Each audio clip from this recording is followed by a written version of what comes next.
17 pieces of legislation are set to be voted on this week in the United States House of Representatives, including a bill to improve organ transplants in the United States. Here are the 5 you absolutely need to know about.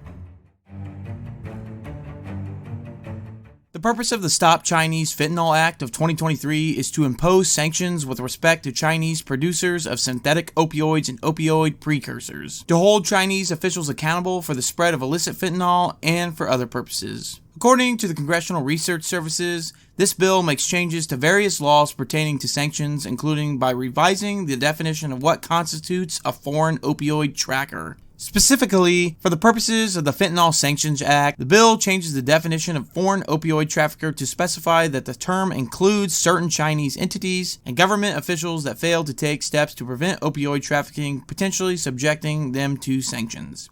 The bill imposes additional requirements before the President can publish regulations under the International Emergency Economic Powers Act, which authorizes the President to regulate a variety of economic transactions following a declaration of national emergency. For example, the President must consider the costs and benefits of available statutory and regulatory alternatives prior to publishing such regulations.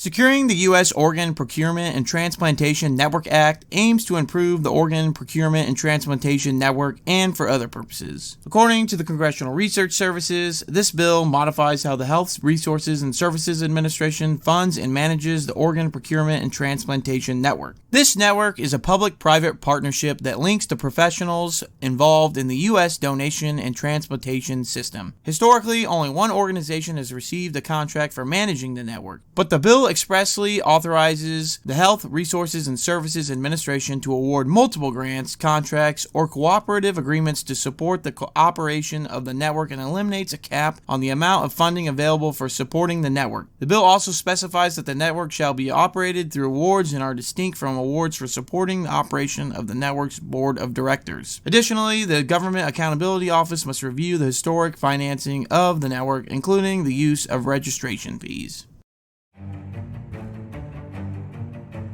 The Military Construction, Veteran Affairs, and Related Agencies Appropriations Act of 2024 aims to make appropriations for military construction, the Department of Veterans Affairs, and related agencies for the fiscal year ending September 30th, 2024, and for other purposes. The bill provides appropriations to the Department of Defense for military construction for the Army, Navy, Marines, Air Force, defense-wide agencies and activities, Army and Air National Guard, and the Army, Navy, and Air Force Reserves. Also provides appropriations for NATO Security Investment Program, the Family Housing Improvement Fund, the Veterans Benefits Administration, the Veterans Health Administration, the National Cemetery Administration. The bill provides appropriations for related agencies and programs including the American Battle Monuments Commission, the U.S. Court of Appeals for Veterans Claims, the Armed Forces Retirement Home, and the cemeterial expenses of the Army.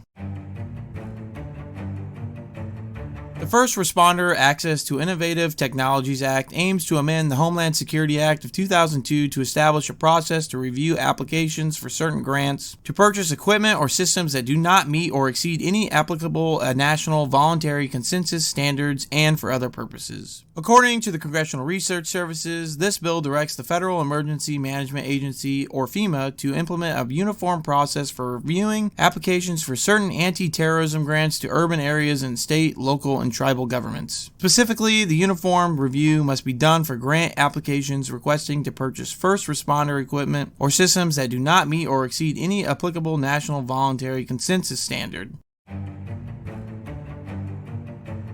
The U.S. Supply Chain Security Review Act of 2023 aims to direct the chairman of the Federal Maritime Commission to seek to enter into an agreement with a federally funded research and development center to evaluate foreign ownership of marine terminals at the 15 largest United States container ports and for other purposes. The report must include details about how foreign ownership may threaten 1. Economic security, 2. Operational technology and information unique to the United States, and 3. The supply chain. Like this video and subscribe if you want me to release a video breaking down the other bills being voted on this week in the House of Representatives, including a bill to give better access to communications during satellite and spaceship launches in the United States. The House of Representatives will not be in session again until the second week of September. I will be releasing a different style video until then. Make sure you subscribe so you don't miss out. As always, thank you for becoming better informed about your House of Representatives.